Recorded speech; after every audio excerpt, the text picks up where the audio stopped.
welcome. My name is 12 Gauge. Welcome to my channel. This is your first time here. Welcome.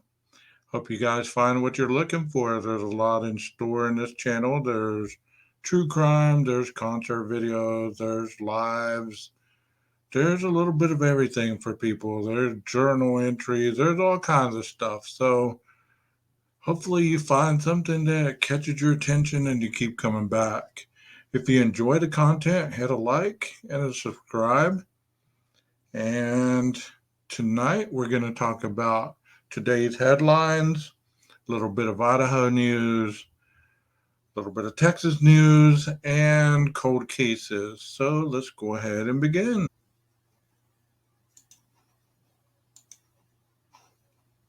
Manhunt is currently underway after a brazen prison break. Authorities in Boise are looking for two suspects after an unknown accomplice helped an inmate escape from a hospital. 3 officers were shot during the process. The inmate and the unknown accomplice got away in this car. Police say both of them should be considered armed and dangerous. ABC's Phil Lipoff is following this story for us. So what do we know about how all this went down? Who's in the mugshot there? Tell us about the search. We don't have a lot of details, Phil. It's up to you to fill in the blanks. All right, well, here we go. This is just like something you would see in a movie. It really was. It was, in effect, a prison break. The inmate they're looking for is Skylar Mead. He was in a prison in Boise, and he got into a fight around 2:15. He was taken to an emergency room of a hospital in Boise. After he was treated and he was being taken out of the emergency room by 3 Department of Correction officers, someone was waiting for him, someone who was armed with a gun. There was a shootout. 2 of the Department of Correction officers were shot. One of them is in critical but stable condition. The other one has non-life-threatening injuries. They don't know if bullets hit them or shrapnel hit them. It was very confusing. There was a call of an active shooter at the hospital. So Boise police arrive and they see a man with a gun. They shoot that man. It happened to be the 3rd correction officer. He's doing okay, non-life-threatening injuries. But the inmate and the person who sort of broke him out of jail are still on the run at this hour. And yeah, they have a weapon and they've used it. So they are considered armed and dangerous. Armed and dangerous. And what were they? What was the inmate in for? What do they know about this inmate, his past, the crime he committed? All right. Well, Skylar Mead has been in jail since 2016. He was serving a 20-year term. He was going to get out in 2036. Obviously, that will change now. He had been there for aggravated battery of a law enforcement officer with a firearm enhancement. There were some other controlled substances and felony possession issues. So he's got a lengthy rap sheet, and he was actually serving time for, the assault of a police officer with a firearm. And then this happens. We don't know who that person is who had the gun at the ER who broke him out, but no doubt police are looking for them right now. There was a press conference going on right now. Those are the details that we have at this hour. But this was a crazy situation. Wow. We'll track it, and they always find them at some point. Yeah, they do. Fingers crossed. Phil Lipoff, thank you.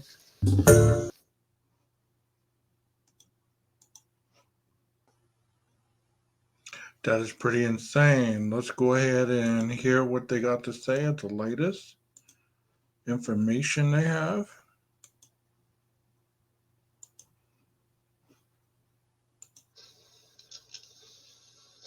Good afternoon, ladies and gentlemen.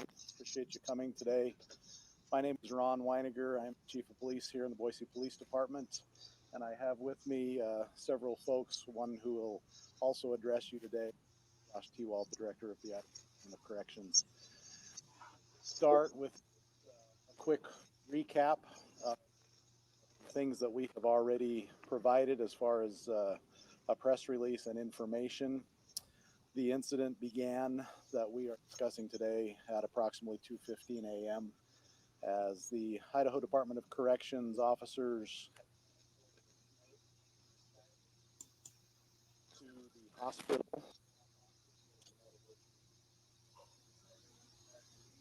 or me back to the Idaho Department of Corrections facility. An unknown at this time suspect attacked and fired at the officers, striking 2 of them. Boise police officers responded to the hospital to report of an active shooter, with one officer at an armed individual near the to the emergency department. That individual was later determined to be an Idaho Department of Corrections employee. He was not seriously injured and is receiving treatment for his injuries, for which we are thankful. The hospital was locked down as officers searched the area for the suspect. A preliminary investigation indicates that Meade and the shooting suspect got into a gray four-door sedan, possibly a Honda Civic, and fled the area just prior to Boise police officers arriving. Meade has been serving time in the Idaho Department of Corrections system for aggravated battery on a law enforcement officer with a firearm enhancement, and he has many prior convictions, including felony possession of controlled substance, grand theft, and introduction of contraband into a correctional facility. He has been incarcerated since October of 2016, and his most recent sentence was due to end in October of 2036. In total, 3 IDOC or Department of Corrections officers were injured in this incident. 1 officer shot by the suspect is in critical but stable condition. The 2nd officer shot by the suspect has serious but non-life-threatening injuries. And the 3rd IDOC officer, who was injured during gunfire from a responding Boise police officer, has received non-life-threatening injuries and is reportedly doing well at this time. So with that, I would just like to make a couple of statements and talk a little bit about some things that have been put out, including some community concerns that we obviously have. We issued a blue alert with the intention of providing as much information as we could as quickly as possible, because Meade and the shooting suspect and anybody else who may be involved in this obviously brazen attempt to get Meade out of custody. They are dangerous, they are armed, and they have shown a propensity for violence. And we want to make sure that any member of the public who happens to come in contact with them is aware of that, and that you do not try to intervene or contact them, but simply call 911 and provide us with as much information as you can.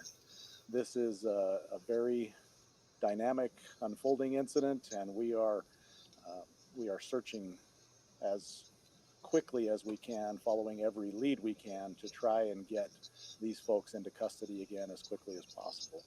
But I want to make sure that the public knows these folks are dangerous. We don't believe they are necessarily a danger to the public per se, unless they are confronted or somebody stands in their way of being captured again. So we just encourage folks to call us, call 911, and let us approach that with the special tools and tactics and training that we have available to take these folks into custody as safely as possible.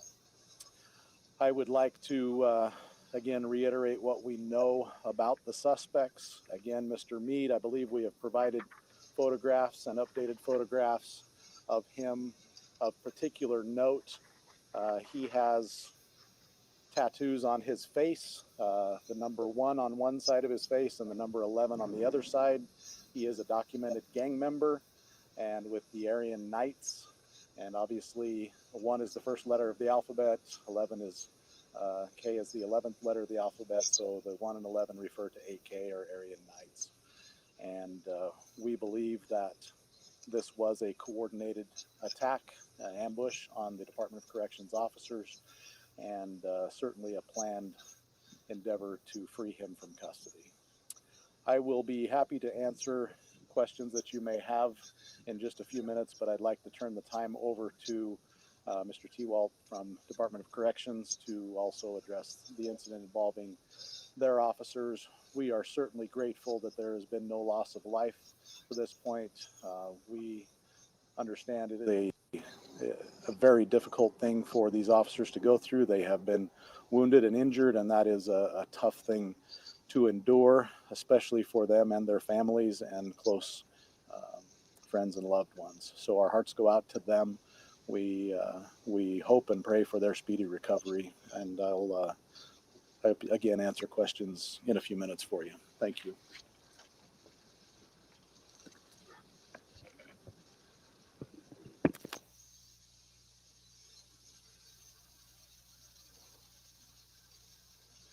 did a great job of outlining the timeline of events as we know them from when this incident took place. I'm not going to speak in any detail about how those particular events unfolded, as those are still being investigated. But our priority, first and foremost, is making sure our staff are okay. And we're incredibly grateful that our staff are healing right now. We're also grateful for the tremendous response from law enforcement, Boise Police Department, Ada County Sheriff's Office, Idaho State Police, Garden City, and others from around the valley who have reached out, offered assistance, both in support for our agency, but also help in apprehending Skylar Mead and his accomplices once they're identified. Skylar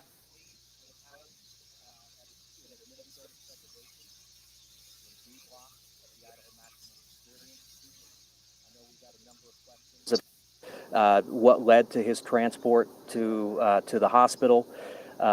Last night, he engaged in what I would describe as self-injurious behavior. Our on-site medical determined that he needed to be transported off-site for emergent care.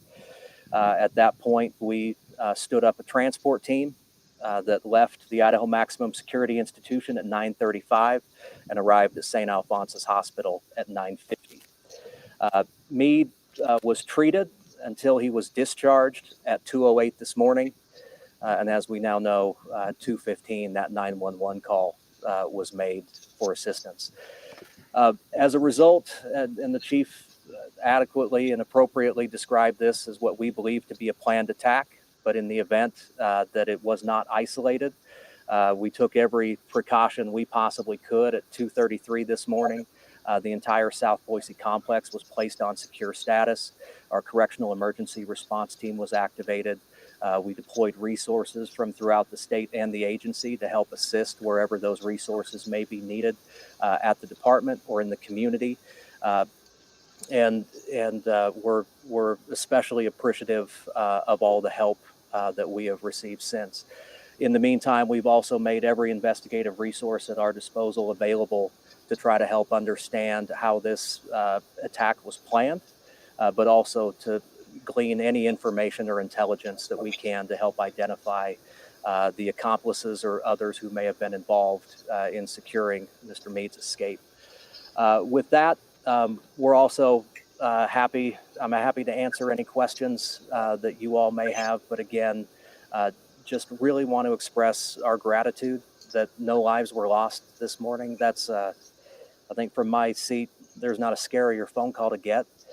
So just incredibly relieved that at least the physical wounds are well on their way to healing, although we've got a lot of work left to do. And as I said, I think the response this morning and everything that we've seen since just shows how well this state is served by the law enforcement professionals that call Idaho home. So with that, I'll stand aside and answer any questions that you may have for us. Do you have any other information on the suspect who shot at officers? So we are working to identify that person. We do not have that done yet. So for all we can say right now is we're focusing on the vehicle. It appears to be a 2020 gray Honda Civic, and that vehicle was seen fleeing from the scene. We do not know where that vehicle is right now, so we would ask for the public to keep an eye out, be alert, and look for that vehicle or anything else that may look suspicious. Obviously, Mr. Mead is fairly recognizable from the photographs that have been provided. So we ask you to please watch and look for them, him, the vehicle, anything that you may come across or see or know. One thing that I would be remiss if I didn't mention, this incident was obviously very traumatic for those who were at St. Alphonsus Hospital, both their staff, people who were being treated for medical issues at that time. And so we want to recognize the fact that it was a traumatic incident for those folks. And we would also like to recognize that St. Alphonsus was not necessarily targeted in this situation. It just happened to be where Mr. Mead was being treated. So business is has resumed and is bumping right along at St. Alphonsus. They are continuing to serve the needs of our community. We do not believe there is any danger there at this point for anyone who may need to respond for treatment or for appointments or anything else on that campus. It does appear to be safe and secure, and they are conducting business as usual. We are turning all of our focus at this point to the apprehension of Meade and identification of his accomplice or accomplices who may be involved in the planning and execution of this event that brought us here today. Chief, you said Boise police didn't get there until after the suspects left.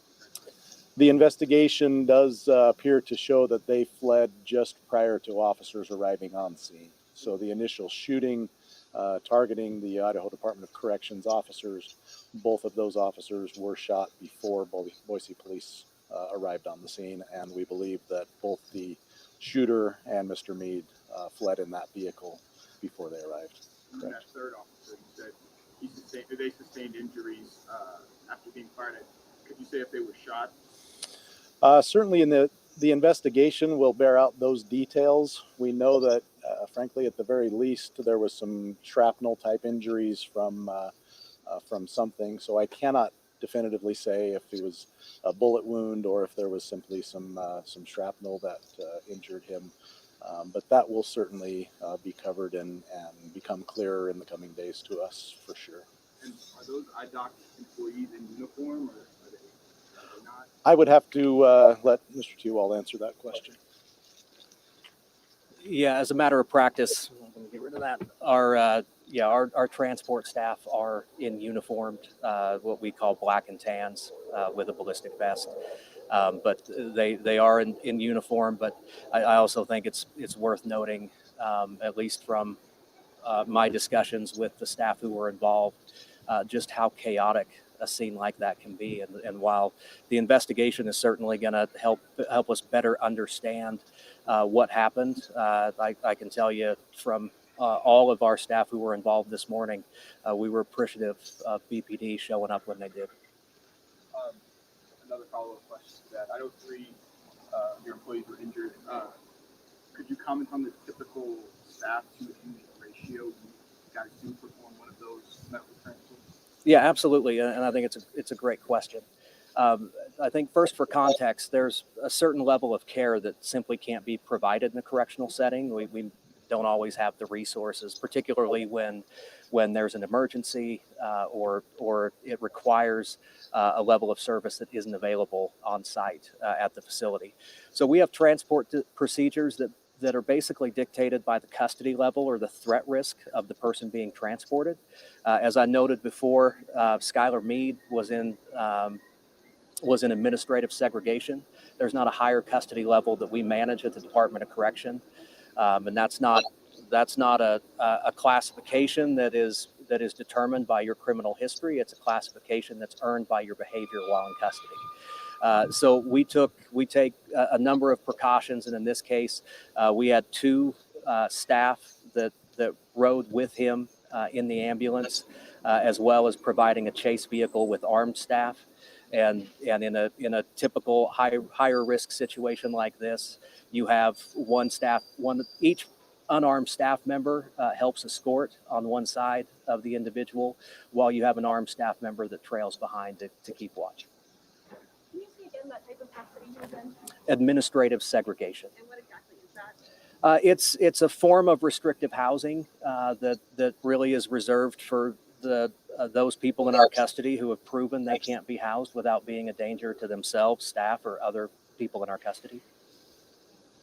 Well, considering what you just talked about, and then also going back to the phrase you used earlier, sand detector, do you have any idea how this was coordinated, and also considering these gang affiliations, is that something that you guys are suspecting or looking into? Absolutely. As I said before, we have every investigative resource at our disposal is pointed towards trying to help us figure out, number one, how this happened, but number 2, whether we can glean any information.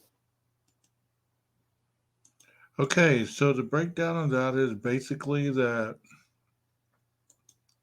the individual was self-injurious, had to go to the hospital to get whatever it was that he felt he needed to get. to help him, get the level of safety that he needed to be at the prison. And once he was exiting the hospital with the 3 armed guards, somebody was out there waiting and started shooting. As you heard, 2 guards were hit. Once the police arrived, they mistook another one for the possible shooter and they shot that one. As they noted, he is a member of the Aryan Knights. He has a tattoo of a 1 and 11. So if you're in that area, be on the lookout. Be very vigilant. He has a lot of dangerous charges, mostly drug related, but he doesn't look like an individual who would like to be taken back into custody. So be very mindful for your safety. We're going to shift gears now. We're going to come back to the great state of Texas, and I'm going to update you on a couple cases that I've been talking about. So let's start with the first one. Okay, this first story is out of San Antonio.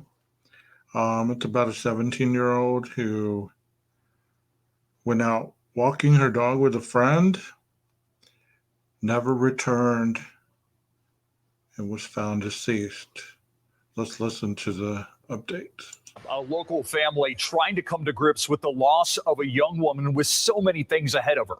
The big question tonight, how does going for a walk end so violently with so many unanswered questions? Yeah, SAPD detectives say that Caitlin Hernandez, that's the young woman who you just saw, was strangled. Her body was left in a drainage ditch within a half-mile from her home. And tonight, her family just wants answers. Yeah, they tell our Garrett Berger they hope one of you might be able to help. Caitlin Hernandez was just 2 months from walking the stage at her high school graduation when she went for a walk Tuesday with a friend and didn't come home. She wanted to become a veterinarian. And y'all took her from us too soon, 17 years old. Police say someone later found Caitlin's phone in a ditch. And after further searching, officers also found a jacket. And under this bridge, the teen's nude body. The grisly discovery throwing her family into grief and sorrow. We're barely holding up. We're taking life right now, 1 minute at a time. Police questioned the neighbor Caitlin walked with. And though they posted a different person of interest online, they say they've since identified and said he's cooperating. Caitlin's aunt would not discuss the ongoing investigation, focusing instead on the animal-loving teen her niece was, the oldest sibling who took time to play with her younger sisters. And now her little sisters, they no longer have time with her. But her aunt hopes there's still time for justice, for the person or people responsible to be found. Someone, she says, heard something, saw something, knows something. I used to live in this area, so I know what you see, you don't say. But I'm begging you, please, please, somebody speak up. Somebody knows something. That plea, a prayer that only a witness can answer. The family's planning a vigil for tomorrow night, planning to meet at a home nearby and then walk over to this fateful location. We've got the details under this story on KSAT.com. I'm Garrett Berger, KSAT 12 News. It's so sad. So sad. Here's the updated information that I found today. They had the vigil this weekend. And here we go. Know who this guy is? Right now, here he is. Police call him a person of interest in the case of a 17-year-old girl whose body was found in a drainage ditch. Caitlin Hernandez's body was found early this morning off Del Oak Drive near 410 and Austin Highway after her family reported her missing. She was last seen going for a walk with a male friend. No word yet on how she died. Tonight, we hear from Caitlin's family for the first time. Her aunt, Crystal Rodriguez, shares that Caitlin was set to graduate from Roosevelt High School and had big plans for her future. Her whole life, she was gonna just turn 18 in August the 15th. She wanted to be a veterinarian. Now she's not gonna have that opportunity. But whatever coward took her life out there needs to come forward and accept what John did, so my niece can get some justice, and so we can get a little bit of peace in our heart. Rodriguez says the family wants justice and asks anyone who knows anything to come forward. The family has set up a GoFundMe to pay for funeral expenses. Know who this guy?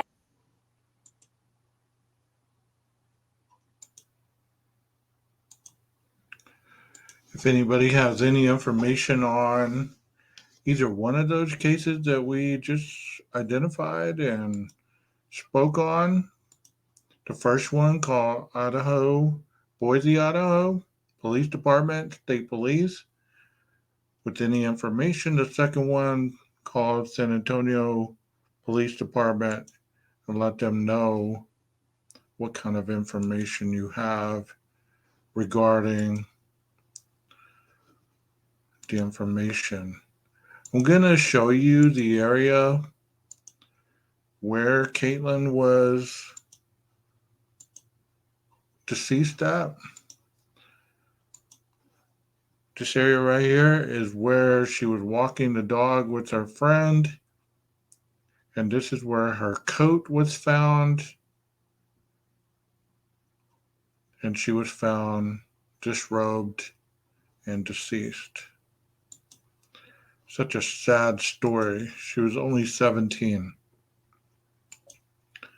About to graduate and move on with their life. You know, it's so tragic that a lot of these stories end like this because once it's gone, it's gone. Here's another newscast about it.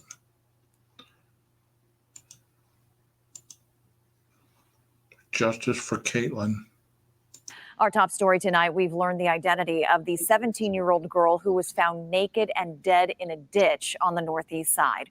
Her body was found after 1 a.m. on Del Oak Drive. KENS 5 reporter Simone Simpson has been following this story and joins us live with what we're learning. Simone? That's right. I spoke with 17-year-old Caitlin Elizabeth Hernandez's family earlier this afternoon, right here where her body was found. Her family heartbroken, demanding answers about why she's gone. This is not right. I want justice for whoever did this to my daughter. Anguish and sorrow can be felt throughout Del Oak. Caitlin's grandmother, sister, and mother gathered at the last location she was found, this ditch. So around 11:30 last night, I had let my dog out and she bolted to the fence. A neighbor who wanted to be left anonymous gave her account of what she heard last night. I actually saw two males standing next to the ditch, shining like a light down there. After a couple seconds of that, I then heard a female shout, "Hey." I want to say it was in the ditch. It echoed like it was in the ditch. But then after that, it was kind of just quiet. According to SAPD, the 17-year-old girl, Caitlin Elizabeth Hernandez, left her house with a man from the neighborhood. Hours later, she never returned. A passerby saw a phone light up in the ditch nearby and gave it to police before taking off. As SAPD officers were searching in the ditch, they found a blue jacket. Shortly after, they found Caitlin naked and dead on arrival. We all kind of look out for each other. So, I mean, I don't think it's a dangerous neighborhood. I just think that we always have to be on the lookout for things. Police tell us they have detained the man she was last seen with and questioned him. Now they are looking for a second individual as they continue working to find out what happened and how she ended up dead.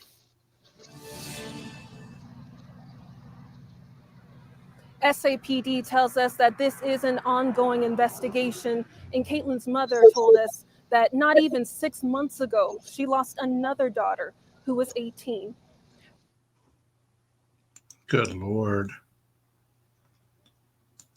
Not even a month ago, she lost another daughter who was 18 years old. That's just terrible. I can't imagine. Just tragedies. Tragedies, tragedy after tragedy. Well, this one has been out for a while. It's talking about the family of a 24-year-old woman shot, killed on the South Side last month, pleading for justice. So let's watch this one. Her name is Miranda Gomez, and it's also from San Antonio. And we begin tonight with a plea for answers. Tonight, still no arrests in the murder of a woman. Take a look. This is 24-year-old Miranda Gomez. She was shot and killed last month on February 18th. Police say she was followed after leaving an after-hours club. This happened not far from Southside Lions Park. Tonight, KENS 5 reporter Megan Reyna is live downtown. And Megan, you spoke to family today who told you they just talked to an investigator. Yes, Henry, they talked to that detective yesterday who reassured them that they are following up on multiple leads. The family says after hearing that, they feel confident an arrest will be made soon, but still they're left wondering the motive behind this shooting. Off Roland Avenue, a makeshift memorial is still in place, even almost a month after 24-year-old Miranda Gomez was killed. It's hard to see my sister in pain. Her aunt, Deborah Lopez, is speaking on behalf of her sister, who was too emotional to go on camera. I can't imagine how my sister feels, and for a mother to bury her own child. She says they're still waiting to learn what led up to the shooting that took Gomez's life. According to police, on February 18th, around 5 a.m., Gomez and 3 others were leaving an after-party club called The Spot off Rigsby Avenue. Investigators believe they were being followed by a dark-colored sedan. While on Roland Avenue near Family Tree Drive, police say someone from that sedan fired several shots at them, striking Gomez in the back. Police say Gomez was driven to a nearby hospital. That's when police got a call. It's hard not knowing what her last moments were like. If, she was scared, did she go, not knowing. The family says police have surveillance video of the shooting from a nearby apartment. They're hoping that will help them track down the suspects. Lopez says her niece had a big heart and was close to her mother. She took care of her mom, her mom being sick. And she's a good kid. She says the family is relying on their faith and the justice system to bring them some sort of closure. That way my family can move forward and my sister can start healing.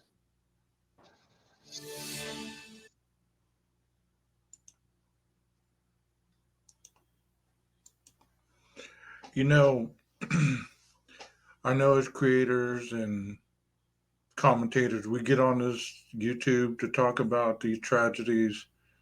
Some of us get on it to talk about these tragedies so that these families can get some kind of closure, maybe get the word out, even if we're not in that exact area.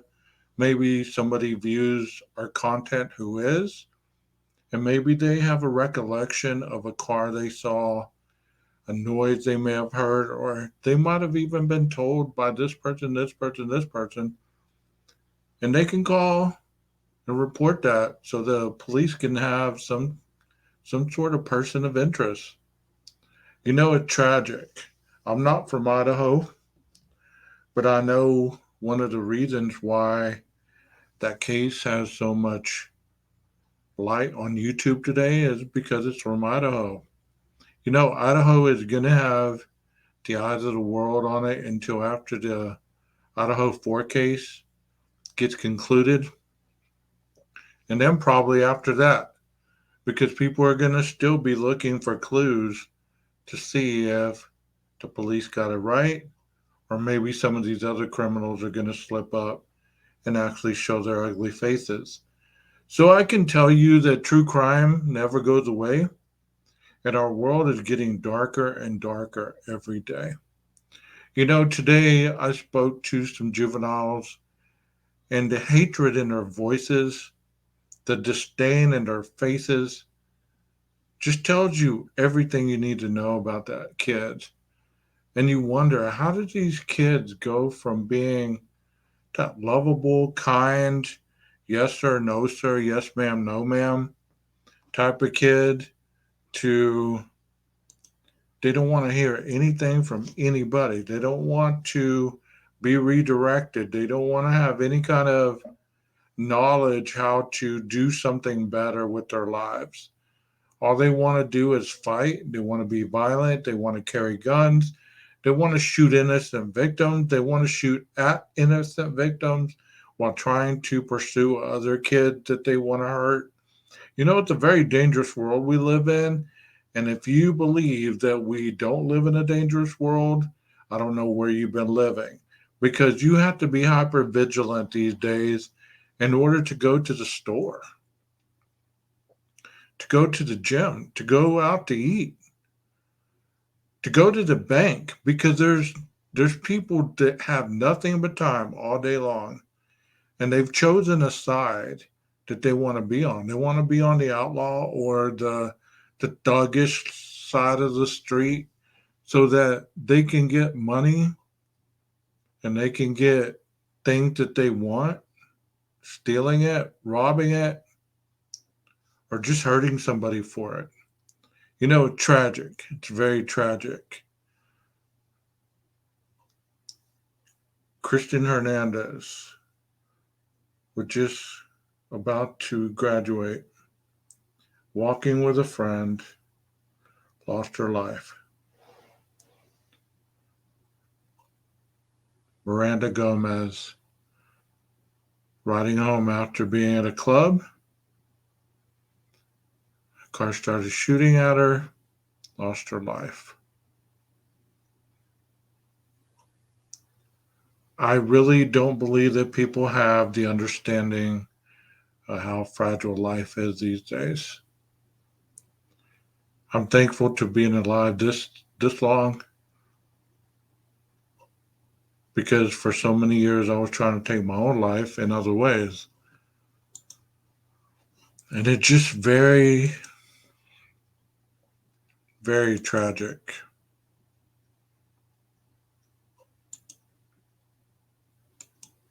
How quickly something can go so wrong. And the families on the news mourning their loved ones. And all people were doing was living their life out loud. So if you're listening to this, or if you know of juveniles that are having problems, the last thing you need to do is kick them out to these streets. The last thing you need to do is turn your back on them because you don't know what to do anymore. Because once you do that, it's over. It's over. Then other people, professionals, have to get involved and raise your child. And you might not like how they do it. And then all of a sudden, that's when everybody has something to say because they don't like how their child is being treated, how their child is being talked to. But yet, you were at your wit's end. And you couldn't do it anymore, remember? So somebody has to step up and not allow these individuals to create havoc and chaos in these streets. I just ask you to be very mindful of your decisions because you brought them into this world. Most of these kids didn't ask to be here. You brought them into this world. The fact that you're tired, that they've wore you down, that you don't have the financial stability to raise them, or you're struggling, or you're a single parent, or you're a widow, or whatever. I commend you for it. I'm not dogging you for it. I'm just saying you got to find a way to get some reprieve so that you can not give up on your child. Because once you give up on that child, I'm telling you, it's over. And the street take over and get your kid, it's going to be a long time before you get that individual back, if ever. You know, there's a lot going on in the world today. There's a lot going on in the world at this moment in Nashville. They're searching for Riley Strain. May he be found soon, no matter how he is found. You know, there's a lot of things that go on in this world that we have no answers for. But you have to remember, it's not our job to instantly scream conspiracy because nothing makes sense to us. If it doesn't make sense to you, that's because we don't have all the pieces. You don't have all the pieces. So therefore, it's not suspicious because you don't understand it. There's another word. Use the correct wording. It's called not understanding. Not suspicious. Sus. The cop must be covering it up. I've seen so many videos where people have said, is this a shadow? Is there somebody beside him? What is this? What is that?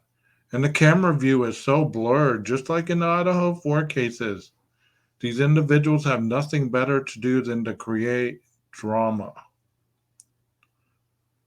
I know damn well that they see what we see. Nobody is that blind to see, okay, this is the man's shirt. So if you saw this part of me in a darkened camera, you're not going to say that this was a shadow of somebody alongside me. And there was a shadow of another person alongside the other side. Especially when the individual had a black sleeve shirt on one side and a white sleeve shirt on the other. Get your facts straight before you spread them out because it's harmful. If you saw that mom break down on the camera live yesterday that they were giving for her son, how the fuck could you be spreading that dumb shit? How? Watching that lady break down just cut me from within, man. That's her kid. That's her son. And just like that policeman said, you know what? A lot of you don't have any criminal investigation knowledge, and you're just spreading junk. I don't care what you do. It's not my business. But you know what? Keep your fucking mouth shut if you don't know what the hell it is you're talking about.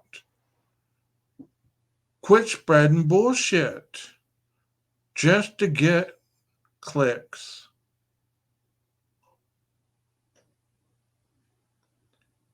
It's sad. It's sad that you can sit in front of this computer, in front of this camera, and live with yourself after you upload a video where you see shadows and you see 3 people carrying him and running after Riley and, you know, this, that, and the other. When the rest of the world doesn't see what you see, but we're still tuning in going, how the fuck did they see that? What are they on? Get off the dope. Get off the pipe. Seriously. This 12 gauge.